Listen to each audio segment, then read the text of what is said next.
Rappelez-vous, il y a quelques semaines, on avait parlé avant le match aller d'un derby, le premier après la remontée de Bayonne en élite. C'était en top 16 à l'époque, c'était en septembre 2004 et l'équipe de Bayonne s'était imposée 27-22 pour le retour en première division du côté d'Aguilera avec une petite boulette de Philippe Bernatsal derrière.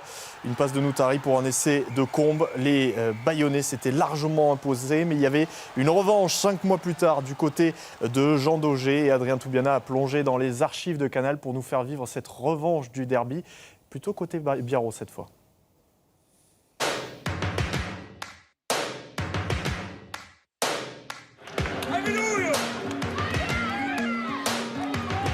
Le match aller était très compliqué à digérer.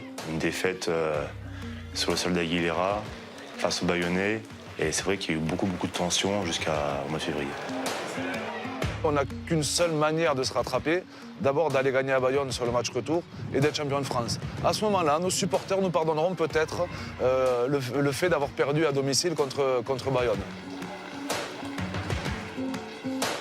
J'ai entendu des supporters me dire moi je préfère gagner le derby qu'être champion de France. Ce qui pour moi est aberrant, mais vraiment. Il nous manquait pas mal de joueurs de gros calibre, dont Imanol, dont Dimitri. Et on s'est vraiment ressoudés par rapport à cette jeune génération, les joueurs comme Du Sautoir, comme Dupuis.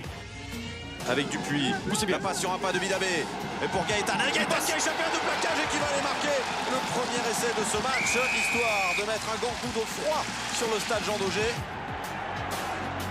Relance de Noutari qui a échappé à un premier plaquage, qui peut retrouver Thiel à l'intérieur. C'est bien fait, Thiel qui va aller marquer le premier essai bayonnais de ce match. Pour ce match, il y avait un sentiment d'invulnérabilité. On savait qu'on allait gagner et on a tout bien passé le match, on a dominé largement. Alors, lorsqu'on joue 80 minutes, on ne peut pas maîtriser de A à Z son sujet. Allez, le lancer de Benoît Auguste pour Thomas Lièvremont. Et on va construire autour du solide Lièvremont. Allez, c'est parti à droite. Et ça progresse. 2 mètres, 1 mètre seulement de ligne de but. Bayonnaise et on va écrouler. C'est accordé, validé par Monsieur Gastou. Avec Boussès maintenant. Boussès pour Du Sautoir. Du Sautoir, la jolie passe pour Jean-Baptiste Goblet. Face à Milford, il va aller aplatir. Oui, et essai, oui. Et c'est validé par Monsieur Gastou. On avait l'habitude de sortir régulièrement, manger des tapas en Espagne. Et du coup, voilà, c'était une petite dédicace à ce bar-là et on allait souvent. J'ai jamais été inquiet sur le fait qu'on pouvait et qu'on allait gagner à Bayonne. Parce qu'avec ce groupe-là, lorsqu'on décidait de gagner, on gagnait n'importe où. Et donc, je savais qu'on avait décidé de gagner et qu'on allait gagner. On commençait à mettre KO l'avion bayonnais. Et là, c'était vraiment plaisant parce qu'il y avait un sentiment de domination qui était assez fort. Et le fait en plus de gagner avec ce score-là à Jean Daugé, c'était vraiment particulier. Récupéré par Gobelet, le petit numéro, l'artiste de Gobelet. Et nouvelle tournée pour Jean-Baptiste Gobelet.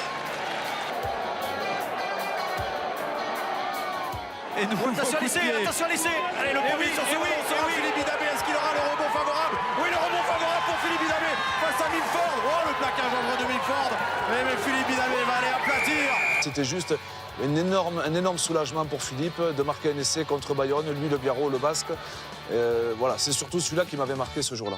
Bien sûr qu'on s'est servi de l'appellation derby pour aller au-delà de nos ressources, mais ça faisait partie aussi du tableau de marche qu'on s'était fixé pour la saison et pour être dans les équipes pouvant aller chercher ce Brennus tant attendu. Ça nous a permis d'engranger encore plus de confiance, même si on en était gavé à l'époque, pour aller gagner le bouclier à la fin de saison.